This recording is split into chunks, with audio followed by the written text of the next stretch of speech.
नजीब और हकीब नाम के ये दोनों दोस्त भारत से सऊदी अरेबिया में नौकरी के चलते आए हुए थे और जब एयरपोर्ट से वो लोग अपने डॉक्यूमेंट चेक करवा कर निकलते हैं तो उन्हें बताया गया था कि उन्हें कंपनी की तरफ से एक बस लेने के लिए आएगी। और तभी ये भी पता चलता है कि नजीब और हकीब को हिंदी बहुत ही कम आती थी, जिस वजह से वो किसी से मदद भी नहीं मांग पा रहे थे। और कई देर तक इंतजार करने के बाद उन्हें एक बंदा मिल ही जाता है जो कि हिंदी जानता था, जिस वजह से वो उनकी मदद करता है। और जब कंपनी में फोन लगाया जाता है तो रिंग तो जा रही थी पर कोई जवाब ही नहीं दे रहा था और उसके अलावा उनके पास कोई और नंबर भी नहीं होता है। लेकिन तभी वो आदमी बताता है कि शुक्रवार होने के कारण आज सभी कंपनियां बंद होती हैं, जिस वजह से तुम्हें कोई लेने नहीं आया। और जब ये दोनों कई देर तक एयरपोर्ट के बाहर बैठे हुए थे कि तभी वहाँ पर एक अनजान शेख आता है। वो अरबी भाषा में उनसे कुछ बोल रहा था पर उन्हें तो कुछ भी समझ में नहीं आ रहा था। लेकिन तभी वो उन दोनों के पासपोर्ट ले लेता है और उन्हें अपने साथ चलने के लिए कहता है। नजीब और हकीब को लगा कि शायद यही कंपनी का आदमी है जो हमें लेने आया है। लेकिन अब वो अनजान शेख हकीब और नजीब को अपने ट्रक में बैठा कर ले जाने लगता है। दरअसल ये दोनों ही पहली बार सऊदी अरबिया आए थे और काम की खुशी में ये दोनों ये भी भूल गए थे कि उन्हें लेने के लिए ऐसी बस आने वाली थी। और तभी कई घंटों के सफर के बाद वो लोग सुनसान रेगिस्तान के बीच पहुंचते हैं। दोनों को कुछ भी समझ में नहीं आ रहा था, जिसके बाद वो शेख एक दूसरे शेख से मिलता है और हकीब को उसके पास छोड़ देता है। नजीब कुछ कहने की कोशिश करता है कि शेख उसे मारने लगता है। इसका मतलब तो साफ था कि ये लोग गलत आदमी के हाथों फंस चुके थे। जिसके बाद वापस से कई घंटों का सफर करने के बाद नजीब एक दूसरे शेख के पास पहुंचता है। दरअसल वो शेख हकीब और नजीब को अलग अलग आदमियों के पास उन्हें बेंच देता है और फिर वो वहाँ से चला जाता है। नजीब को कुछ भी समझ में नहीं आ रहा था और वहाँ पर ठंड ज्यादा होने के कारण वो उस आदमी के टेंट में ही जाकर सो जाता है। और तभी वो आदमी जाग जाता है और नजीब को धक्के मारकर टेंट से बाहर निकाल देता है। और तभी अगली सुबह नजीब की मुलाकात एक बूढ़े आदमी से होती है जो कि भेड़ का दूध निकाल रहा था। और तभी बूढ़ा आदमी नजीब को भेड़ का दूध शेख को दे आने के लिए कहता है, पर नजीब को तो कुछ समझ नहीं आ रहा था, जिस वजह से वो दूध पीने लगता है। ये देखकर बूढ़ा आदमी दूध का जग छीन लेता है और फिर वो नजीब को इशारे से समझाता है कि शेख को देकर आओ। जिसके बाद नजीब उस शेख के पास दूध लेकर जाता है और दूध मिलते ही वो शेख 7 जन्मों के प्यासे जैसे पूरा दूध पी जाता है। और फिर वो नजीब को उस बूढ़े आदमी से काम सीखने के लिए कहता है। लेकिन बेचारा नजीब तो यहाँ से किसी भी तरह से निकलना चाहता था, जिस वजह से वो शेख के पैर पड़ने लगता है और बताता है कि मैं अपना सब कुछ बेचकर यहाँ आया हूँ। लेकिन शेख उस पर जरा भी रहम नहीं करता है और उसे बाहर फेंक देता है। और तभी बूढ़ा वहाँ से भेड़ को चराने के लिए ले जाते हुए अरबी में बोलता है कि तुम कभी भी यहाँ से नहीं निकल पाओगे। और जब नजीब उदास बैठा था तो तभी एक ट्रक आता है। दरअसल ये वही शेख था जो उसे वहाँ पर छोड़ कर गया था। और तभी वो नजीब को एक बोरी लदा देता है। नजीब उसे अपनी सारी परेशानियां बताता है पर वो शेख तो उसकी बातों को अनसुना करके उसे वो बोरी अंदर रखने के लिए कहे। अब नजीब उस बोरी को टेंट में रख देता है, जिसके बाद वो अपने बैग में से एक डायरी निकालता है और उन दोनों शेख को दिखाने लगता है और बताता है कि इस डायरी में उन लोगों के नाम है जो लोग मुझे यहाँ पर काम दिलाने के बदले में पैसे लिए हुए थे। लेकिन तभी दोनों शेख मिलकर उस डायरी को फाड़ कर फेंक देते हैं। नजीब अब इन सब चीजों से बहुत ज्यादा परेशान हो चुका था, लेकिन थोड़ी ही देर बाद वो दोनों शेख मिलकर खाना बनाने लगते हैं। पर खाने में तो बस मोटी रोटी ही थी। शेख नजीब को खाने के लिए बुलाता है पर वो पहले जवाब नहीं दे रहा था। लेकिन जब उसे रोटी दिखाई जाती है तो वो उनके पास जाता है जहाँ नजीब पहले गर्मा गर्म खाना खाता था। यहाँ पर उसे एक सूखी रोटी खानी पड़ रही थी, लेकिन तभी रोटी अटकने के कारण नजीब खांसने लगता है। पर तभी शेख उसे बताता है कि रोटी को पानी में डुबाए खाओ। नजीब मन ही मन बहुत दुखी हो गया था, जिसके बाद वो तेजी से बीच रेगिस्तान में भागकर उसी बूढ़े आदमी के पास जाता है और यहाँ से बाहर निकलने का रास्ता पूछता है। लेकिन तभी बूढ़ा आदमी बताता है कि यहाँ से 50 से 60 या 100 किलोमीटर दूर तक बस रेगिस्तान ही है। और तभी नजीब अपने पहले की जिंदगी को याद करता है जहाँ पर वो मस्त ठंडे ठंडे पानी में गोता मारकर नदी में से बालू निकालने का काम करता था। नजीब अब अपने पुराने दिनों को याद कर रहा था जहाँ वो पानी में से बालू निकालने का काम करता था। लेकिन तभी उसका दोस्त दुबई में काम करने के बारे में बताता है और ये भी बताता है कि वहाँ पर काम के बदले बहुत अच्छे पैसे मिलते हैं, जिस वजह से नजीब अपने घर को गिरवी रखकर वीजा और पासपोर्ट का इंतजाम करता है। और अब रात को वो अपने परिवार को याद करने लगता है। लेकिन अगले दिन जब नजीब रेत में हग रहा था तो तभी पीछे से शेख आकर उसे एक लात मारता है और उससे पानी की बाल्टी छीन कर ले जाता है। पर तभी वही बूढ़ा आदमी नजीब को रेत से रगड़ने के लिए कहता है। लेकिन जब वहाँ पर पानी सप्लाई करने वाला आया था तो तभी नजीब भी उसे अपने साथ ले जाने के लिए कहता है। पर तभी वहाँ शेख आ जाता है और उससे पूछता है कि तुम क्या बोल रहे थे। लेकिन नजीब के जवाब न देने पर वो उसे मारने लगता है, पर नजीब उससे जबान लड़ाता है। तो तभी शेख जल्दी से टेंट में जाकर एक बंदूक लाता है और नजीब को मारने की कोशिश करता है। लेकिन फिर वो नजीब पर हमला करके उसे जमीन में गिरा देता है। जैसे ही वो शेख नजीब को गोली मारता कि तभी पानी की टंकी फुल होने के कारण उसका ध्यान भटक जाता है और वो उसे छोड़ देता है। और तभी बेहोशी की हालत में नजीब अपने परिवार को याद करने लगता है कि वो जल्द ही पिता भी बनने वाला था और उसका पूरा दिन खुशी से बीतता था। लेकिन पैसों की कमी के कारण आज वो यहाँ पर फंस चुका था। लेकिन थोड़ी ही देर बाद नजीब को होश आ जाता है और जैसे ही वो उस बूढ़े आदमी से उसके बारे में पूछता है तो उसे कुछ भी याद नहीं था कि वो यहाँ पर कब से है और उसका क्या नाम है। ये जानकर नजीब थोड़ा सोच में पड़ जाता है और तभी अगली सुबह वो शेख नजीब को उठाता है और उसको भेड़ का दूध निकालने के लिए कहता है। लेकिन नजीब को तो ये काम आता ही नहीं था और जैसे ही वो दूध निकालने की कोशिश करता है तो तभी उसे एक लात पड़ती है। ये देखकर शेख उसे बताता है कि किस तरह से भेड़ का दूध निकाला जाता है, लेकिन नजीब तो उसी बूढ़े आदमी को ढूंढ रहा था और उसका कुछ भी पता नहीं होता है, जिस वजह से नजीब जैसे तैसे करके भेड़ का दूध निकालने लगता है। और साथ ही में अब वो तो भेड़ को भी रेगिस्तान में घास चराने ले जाया करता था, लेकिन तभी कुछ भेड़ों के बीच लड़ाई होने लगती है। Comment and subscribe for part 7।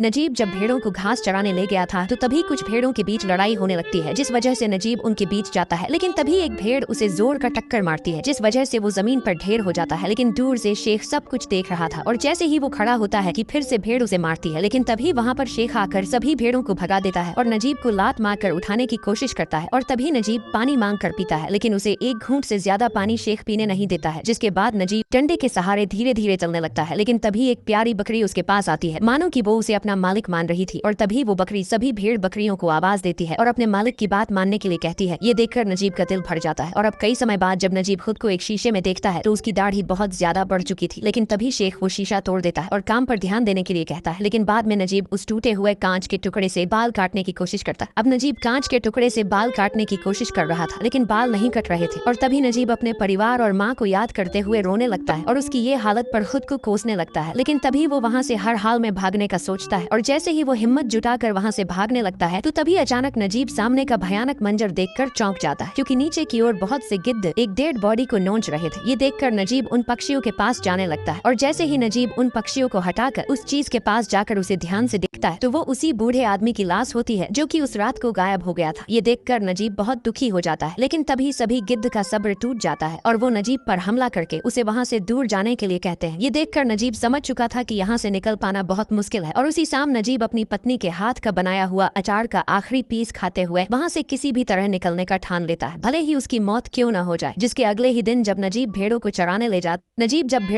ले गया था तो तभी वो मौका देखकर वहाँ से भागने लगता है। नजीब अपना पूरा जोर लगाकर भाग रहा था और अब नजीब को लगा कि वो वहाँ से निकल जाएगा, लेकिन उसे ये नहीं पता था कि दूर से शेख उसे भागते हुए देख रहा था। ये देखकर शेख उसका पीछा करने लगता है और सही मौके का इंतजार करते हुए नजीब के पैर के पास गोली चलाता है। और तभी शेख बहुत गुस्से में नजीब के दोनों पैरों पर जोर से मारता है ताकि वो अब आगे से ऐसा न कर सके और उसके हाथ को भी बहुत जोर से मसलता है और अब रात हो जाती है। नजीब खुद को बंधा हुआ पाता है, लेकिन जैसे तैसे करके नजीब खुद को आजाद करता है और जैसे ही चलने की कोशिश करता है कि तभी वो दर्द के कारण गिर पड़ता है और कब कई साल इसी तरह से बीत जाते हैं। और जब फिर नजीब भेड़ों को चराने के लिए ले गया था कि तभी बर्फ के गोले गिरने लगते हैं, जिस वजह से सभी भेड़ों को एक गुफा के नीचे छुपाने के लिए नजीब उन्हें ले जाता है। लेकिन तभी जब नजीब उसी गुफा के पीछे वाले हिस्से से गुफा के दूसरी तरफ जाता है तो थोड़ी दूरी पर उसे एक चीज दिखाई देती है और तभी उसके सामने एक आदमी आता है। नजीब जब उससे उसके बारे में पूछता है तो वो कोई और नहीं बल्कि हकीब ही होता है। और अब कई समय बाद नजीब और हकीब खुद को जिंदा पाकर एक दूसरे के गले मिलकर रोने लगते हैं। हकीब कहता है कि हम यहीं पर ही मर जाएंगे। दोनों लोग बहुत रो रहे थे और नजीब अब तो सब कुछ भूलते ही जा रहा था। पर तभी थोड़ी दूरी पर हकीब के मालिक की गाड़ी आ जाती है, जिस वजह से न चाहते हुए भी हकीब को वहाँ से जाना पड़ता है और वो नजीब को भी मालिक की नजर से बचे रहने के लिए कहता है और फिर नजीब वापस चला जाता है। लेकिन अगले दिन जब नजीब रेत में ऊँटों को घुमाने के लिए ले जा रहा था तो तभी वहाँ पर हकीब आता है और नजीब को आवाज देता है। लेकिन जैसे ही नजीब हकीब की आवाज सुनकर उसके पास जाता कि उसे याद आ जाता है कि शेख उसे देख रहा होगा। ये बात हकीब समझ जाता है और तभी वो एक कागज का टुकड़ा दिखाते हुए रेत में गाड़ कर वहाँ से चला जाता है। और थोड़ी देर बाद जब नजीब कागज के पास जाने लगता है तो तभी तेज हवा के कारण वो कागज उड़ जाता है, जिस वजह से कई देर तक नजीब उस कागज का पीछा करता है। पर तभी वहाँ पर शेख आ जाता है, जिस वजह से नजीब वहीं पर ही बैठ जाता है और हगने का बहाना करता है। Comment and subscribe for part 10। Najeeb शेख के सामने हगने के बहाने कागज पकड़ने के इंतजार में था और अब जैसे ही शेख वहाँ से जाता है तो तभी जैसे तैसे करके नजीब वो कागज पकड़ लेता है और उस कागज पर लिखा हुआ भी होता है। दरअसल वो एक खत था जिसमें हकीब ने लिखा हुआ था कि उसे उस दिन बहुत मारा गया था, लेकिन साथ ही में हकीब ये भी बताता है कि उसे वहाँ पर एक अफ्रीकी बंदा भी मिलता है जो कि रेगिस्तान के हर रास्ते को बहुत अच्छी तरह से जानता है, जिसकी मदद से हम लोग यहाँ से भाग भी सकते हैं। ये खबर जानकर नजीब मन ही मन खुश होता है, जिसके बाद वो ऊँटों को लेकर वापस निकल जाता है और तभी हमें उस अफ्रीकी आदमी को दिखाया जाता है और तभी वो कुछ देखकर जल्दी से हकीब को अपने पास बुलाता है। और यहाँ पर नजीब जब ऊँटों को खाना पानी दे रहा था कि तभी उसे कुछ आवाज सुनाई देती है। दरअसल हकीब गाना गा रहा था और गाने की आवाज से नजीब भी वहाँ पर आ जाता है, जिसके बाद हकीब नजीब की मुलाकात अफ्रीकी आदमी इब्राहिम कादरी से करवाता है और अब ये लोग ठान लेते हैं कि तीनों लोग यहाँ से जिंदा जरूर निकलेंगे। जिसके बाद हकीब और इब्राहिम कादरी वहाँ से चले जाते हैं, लेकिन उसी शाम नजीब के मालिक के यहाँ पार्टी होती है, जिस वजह से उसे भी एक चिकन लेग पीस मिल जाता है। अब अगले दिन जब नजीब नजीब गाड़ी से माल उतार रहा था तो काम पूरा होते ही उसका मालिक कहता है कि तुम घर और जानवरों का ध्यान रखना, हम किसी काम से जा रहे हैं और जल्द ही लौट आएंगे। ये कहकर वो लोग वहाँ से चले जाते हैं। जिसके तुरंत बाद ही नजीब कपड़े उतार कर कई सालों बाद पानी से नहाता है। जिसके बाद जब वो अपने पुराने कपड़े पहनकर देखने लगता है तो वो पेंट जो पहले उसे फिट आती थी तो आज वो अब उसे लूज हो रही थी। जिसके बाद नजीब अचार का आखिरी पीस खाता है और एक बोरे के धागे से अपने पेंट को कस लेता है। जिसके बाद नजीब सभी ऊँटों को खाना देता है और कहता है कि पेट भर कर खा लो, क्योंकि अब मैं तुम्हें कभी खाना नहीं खिला पाऊंगा, क्योंकि जल्द ही मैं यहाँ से जाने वाला हूँ। जिसके बाद नजीब अपने भेड़ों से भी अलविदा कहता है और थोड़ी ही देर में हकीब भी वहाँ पर आ जाता है। जिसके बाद नजीब अपना बैग भी साथ में ले जाने लगता है, लेकिन हकीब कहता है कि अगर आप बैग साथ में ले गए तो उन्हें हम पर शक हो जाएगा कि हम लोग भाग गए हैं। लेकिन नजीब को उसकी परवाह नहीं थी और फिर वो लोग अपने सफर पर निकल पड़ते हैं। लेकिन कई दिनों तक चलने के कारण हकीब बहुत ज्यादा प्यासा हो जाता है, जिस वजह से इब्राहिम कादरी जान पर खेलकर सामने दिख रहे टेंट के पास जाने लगता है। जैसे ही वो पानी ले पाता कि तभी वहाँ कोई आ जाता है और वो उन पर बंदूक से हमला करने लगता है, जिस वजह से वो लोग ढलान में गिर जाते हैं और उसी में नजीब का बैग भी वहीं पर छूट जाता है। इब्राहिम कादरी भी किसी तरह से बच गया था, लेकिन जैसे ही अगले दिन नजीब सामने का मंजर देखता है तो वो सन्न रह गया था। लेकिन तभी थोड़ी दूरी तय करने के बाद और बहुत ज्यादा प्यासा होने के कारण नजीब और हकीब को पानी होने का भ्रम दिखने लगता है। दोनों लोग पागलों की तरह पानी की ओर भाग रहे थे, लेकिन करीब जाते ही वो एक मरा हुआ ऊंट निकलता है और शाम को जब ये लोग कुछ कर रहे थे कि तभी वहाँ पर बहुत सारे सांप आ जाते हैं, जिस वजह से इब्राहिम कादरी तुरंत हकीब को दूर कर देता है और नजीब को अपनी जगह से हिलने के लिए मना करता है। इतने सारे सांप देखकर नजीब घबरा गया था, लेकिन थोड़ी देर के आराम के बाद जब वो लोग चलने वाले थे कि तभी नजीब के पैरों में बहुत सारे छाले पड़ चुके थे, जिस वजह से वो चल भी नहीं सकता था। पर तभी इब्राहिम कादरी अपना कपड़ा फाड़कर नजीब के पैरों में बांध देता है और फिर वो लोग चलने लगते हैं। लेकिन अब पानी के बिना हकीब की धीरे धीरे हालत खराब होने लगती है, लेकिन फिर भी वो लोग आगे बढ़ रहे थे। हकीब बेहोश हो चुका था, जिस वजह से इब्राहिम कादरी उसे उठाकर चलने लगता है, लेकिन अब धीरे धीरे हकीब की भी शरीर जवाब दे रही थी। दोनों लोग चलने की हालत में बिल्कुल भी नहीं थे और तभी इब्राहिम कादरी को अपना पसीना हकीब को पिलाना पड़ता है, लेकिन फिर भी वो लोग किसी तरह से बस चलते ही जा रहे थे। लेकिन तभी अचानक हकीब को शहर दिखाई देने लगता है और वो बिल्कुल पागलों की तरह उसी तरफ भागने लगता है, पर साथ ही में वो रेत भी खाने लगता है। वो पानी के कारण पूरी तरह से पागल हो चुका था, लेकिन तभी उसे खून की उल्टी होने लगती है और थोड़ी ही देर में हकीब अपना दम तोड़ देता है। ये देखकर नजीब बहुत दुखी हो जाता है और इब्राहिम कादरी से हकीब की जान बचाने के लिए मदद मांगता है। लेकिन अब इब्राहिम कादरी को भी पता चल जाता है कि हकीब नहीं बच पाएगा, लेकिन तभी इब्राहिम को कुछ अजीब लगता है और जैसे ही वो सामने देखता है तो एक भयंकर रेतीला तूफान उन्हीं की ओर आ रहा था, जिस वजह से इब्राहिम नजीब को जबरदस्ती अपने साथ खींच कर ले जाने लगता है। लेकिन अभी भी नजीब हकीब के लिए रो रहा था, पर तभी इब्राहिम नजीब को ही उठाकर तेजी से भागने लगता है। लेकिन तभी वो लोग रेतीले तूफान के बीच फंस जाते हैं और उसका सामना करने लगते हैं। लेकिन अगले ही दिन रेतीला तूफान चला जाता है, लेकिन अभी भी नजीब हकीब की याद में सुन्न होता है। वो आगे बढ़ने के लिए तैयार ही नहीं था, लेकिन इब्राहिम के जोर देने पर वो लोग आगे बढ़ने लगते हैं। लेकिन तभी नजीब बेहोश होकर गिर पड़ता है, क्योंकि उसके पैर के छाले अब बहुत ज्यादा बढ़ चुके थे, जिस वजह से इब्राहिम अपने जूते निकाल कर नजीब को पहना देता है। लेकिन तभी वो एक लिजर्ड को देखता है और नजीब को भी उसके बारे में बताता है और कहता है कि पानी आस पास में ही। और जैसे ही इब्राहिम सामने देखता है तो वहाँ पर एक पानी का तालाब होता है। ये खबर सुनते ही नजीब बहुत तेजी से उसी की ओर भागने लगता है, लेकिन जैसे ही नजीब पानी के पास जाकर उसे पीने की कोशिश करता कि इब्राहिम उसे रोक लेता है और उसे थोड़ा इंतजार करने के लिए कहता है। जिसके बाद इब्राहिम उसे एक एक बूंद कपड़े की मदद से पानी पिलाता है। जिसके बाद इब्राहिम को एक खाली बोतल मिलती है और फिर थोड़ी देर के आराम के बाद जब वो लोग आगे बढ़ते हैं कि तभी उन्हें एक ताजे बिस्कुट के पैकेट मिलता है, जिससे ये साफ था कि पास ही में रोड भी हो सकता है। और तभी उन्हें टायर के निशान भी दिखाई देते हैं और अब ये साफ हो चुका था कि वो लोग रोड के पास में है। लेकिन अब इब्राहिम कादरी और नजीब को पता चल चुका था कि वो लोग रोड के पास में ही है, क्योंकि उन्हें रेत में टायर के निशान भी दिखाई दे रहे थे, जिस वजह से वो दोनों बहुत तेजी से आगे की ओर भागने लगते हैं। लेकिन जैसे ही वो लोग वहाँ पर पहुंचकर सामने की ओर देखते हैं तो वहाँ पर रोड नहीं बल्कि रेत ही होती है। ये देखकर नजीब का दिल टूट जाता है, उसकी हिम्मत अब टूट रही थी, लेकिन फिर भी उन लोगों को अब आगे बढ़ना ही पड़ता है। और फिर कई देर तक चलने पर वो लोग आराम करने के लिए रुक जाते हैं। लेकिन जैसे ही अगले दिन नजीब की नींद खुलती है तो तभी वो देखता है कि इब्राहिम कादरी वहाँ से गायब हो चुका था। नजीब को कुछ भी समझ में नहीं आ रहा था कि इब्राहिम कहाँ चला गया है, जिस वजह से घबराकर नजीब इब्राहिम को ढूंढने लगता है और उसे जोर से आवाज देता है। लेकिन तभी उसे वही बोतल पानी से भरी हुई मिलती है जो इब्राहिम को रेत में मिली थी। नजीब उस बोतल को उठाकर कुछ सोचता है और फिर आगे बढ़ने लगता है, लेकिन अभी भी नजीब अपने छालों के कारण सही से चल नहीं पा रहा था, जिस वजह से फिर से गिर जाता है और फिर बोतल निकालकर पूरा पानी एक बार में ही पी जाता है और ढक्कन के तौर पर लगे खजूर को भी खा लेता है। लेकिन तभी नजीब को कुछ आवाज सुनाई देने लगती है, जिस वजह से वो तेजी से उसी आवाज की ओर भागने लगता है। उसकी ताकत पूरी तरह से खत्म हो चुकी थी, जिस वजह से वो थोड़ा और भाग पाता है। अब नजीब बहुत ज्यादा थक जाने की वजह से वो बेहोश हो जाता है, लेकिन तभी वो बोतल गिरते हुए सीधा रोड तक पहुंच जाती है। मतलब कि नजीब अपनी मंजिल के पास जाकर बेहोश हो चुका था। और जैसे ही रात होती है तो तभी वहाँ से एक ट्रक गुजर रहा था, जिस वजह से नजीब उस ट्रक को रोकने की कोशिश करता है, लेकिन वो ट्रक रुकने के बजाय उसके साइड से फुल स्पीड में निकल जाता है। बेचारा नजीब कुछ भी नहीं कर सकता था। था और तभी अगले ही दिन ठीक उसके पीछे एक ट्रक तेजी से आकर रुकता है और जैसे ही नजीब उससे भी कुछ मदद मांगता कि वो आदमी भी उसे वहाँ छोड़कर चला जाता है और तभी एक और गाड़ी नजीब के पास से गुजरती है। नजीब उस गाड़ी से भी मदद मांगता है और तभी वो गाड़ी आगे जाकर वापस नजीब के पास वापस पीछे आती है। उसके अंदर एक शेख बैठा हुआ था, लेकिन जैसे ही वो शेख बाहर निकलता है तो तभी नजीब उससे डरने लगता है क्योंकि अभी भी वो उस सदमे से बाहर नहीं निकल पाया था। लेकिन वो भला शेख नजीब को अपनी रोल्स रॉयस में बैठाता है और उसे अपने साथ ले जाने लगता है। शेख उसकी हालत देखकर उसे पानी पीने के लिए देता है और अब कई हफ्तों के बाद ज्यादा पानी पीने के बाद नजीब को राहत महसूस होती है और फिर कई दिनों के सफर के बाद वो शेख नजीब को शहर ले जाता है। अब वो भला शेख नजीब को शहर में लाकर छोड़ देता है। नजीब उसका हाथ जोड़कर शुक्रिया अदा करता है, जिसके बाद शेख वहाँ से चला जाता है और अब रात हो जाती है। नजीब भूख प्यास के कारण सही से चल भी नहीं पा रहा था, जिस वजह से वो एक खंभे के पास जाकर वहीं पर ही बेहोश हो जाता है और अगले ही सीन में हमें नजीब को नहाते हुए दिखाया जाता है। एक आदमी नजीब पर कम पानी डालने के लिए बोल रहा था क्योंकि उसे कई साल पानी से नहाए बीत चुके थे। जिसके बाद नजीब के बालों को भी काटा जाता है और तभी नजीब से उसके घर का पता पूछकर वहाँ पर रहने वालों का नंबर ढूंढा जाता है, लेकिन नजीब के घर वालों का नंबर बंद आ रहा था और अब कई सालों बाद नजीब आराम से सो रहा था और तभी वो आदमी बताता है कि हमने तुम्हारे घर वालों को ढूंढ लिया। अब वो आदमी नजीब से कहता है कि तुम्हारे परिवार वाले पड़ोस में हमारे फोन का इंतजार कर रहे होंगे और तभी वो लोग फोन लगाते हैं और फोन उठ भी जाता है। जिसके बाद कई सालों बाद नजीब अपने पत्नी से बात करता है। नजीब की पत्नी फोन पर ही रोने लगती है क्योंकि उसे विश्वास नहीं हो रहा था कि नजीब अभी भी जिंदा है और तभी नजीब को उसके बच्चे के रोने की आवाज सुनाई देती है। दोनों तरफ इमोशनल सीन होता है, जिसके बाद नजीब को पुलिस स्टेशन ले जाया जाता है और उसकी जानकारी लिखी जाती है। बेचारा नजीब तो सही से अपना नाम भी नहीं बोल पा रहा था, लेकिन जब नजीब आगे के प्रोसेस के लिए जा रहा था कि तभी वो एक ऐसी चीज देखता है जिससे वो सन्न रह जाता है। दरअसल पुलिस स्टेशन में इब्राहिम कादरी की फोटो क्रिमिनल के तौर पर लगी हुई थी। अगर इब्राहिम कादरी नजीब के साथ रोड पर होता तो हो सकता था कि नजीब कोई मुसीबत में भी पड़ सकता। नजीब को समझ नहीं आ रहा था कि इब्राहिम कादरी की फोटो पुलिस स्टेशन में क्यों लगी है। सच बात तो ये थी कि इब्राहिम एक क्रिमिनल होता है जो कि इलीगल काम करता था, जिस वजह से अगर वो रोड पर नजीब के साथ होता तो शायद नजीब कभी कोई मुसीबत में भी फंस सकता था। और तभी एक अनाउंसमेंट किया जाता है, जितने भी लोग सऊदी से वापस अपने घर जा रहे थे तो उन्हें एक लाइन में लगाया जाता है क्योंकि जो लोग अपनी नौकरी छोड़कर भागे थे तो उनके मालिक उन्हें यहाँ लेने आए थे। और तभी एक शेख अपने नौकर को पकड़ लेता है और बहुत बुरी तरह से मारते हुए उसे वहाँ से ले जाता है। ये देखकर नजीब की तो हालत खराब हो जाती है और तभी वहाँ पर और भी शेख आते हैं और उन्हीं में से एक नजीब का भी शेख होता है। ये देखकर नजीब एक आदमी के पीछे छुपने लगता है, लेकिन तभी वो शेख नजीब को देख लेता है और उसे पकड़ लेता है। बेचारा नजीब अब वापस उसी नरक में जाने वाला है। अब नजीब का शेख उसे पकड़ लेता है, जिसके बाद फिर से नजीब को वापस उसी नरक में जाना पड़ेगा। लेकिन तभी ये नजीब का एक सपना होता है। बेचारा नजीब बहुत ज्यादा डरा हुआ था और तभी शेख उसे देख लेता है, लेकिन वो उसे पहचान ही नहीं पा रहा था। लेकिन जैसे ही वो वहाँ से जाता कि तभी उसे कुछ शक होने लगता है, जिसके बाद वो फिर से नजीब के पास आता है और उसके सर पर लगे घाव के निशान को देखने लगता है, जो कि अब मिट चुका था। पर तभी शेख उसे कुछ कहता है और वहाँ से चला जाता है। और तभी वो आदमी नजीब को बताता है कि अगर वो तुम्हारा असली मालिक होता तो वो तुम्हें उठा ले जाता, लेकिन किसी और के वीजा पर आने से उसने तुम्हें उठाया था। ये सुनकर नजीब रोने लगता है, जिसके बाद उसे 3 महीने के लिए जेल में रखा जाता है। और अब लंबे इंतजार के बाद नजीब वापस अपने घर जाने वाला है। जाने से पहले आपने इस मूवी से क्या सीखा वो कमेंट में जरूर बताइएगा और ऐसे ही जबरदस्त स्टोरीज के लिए सब्सक्राइब करना न भूले।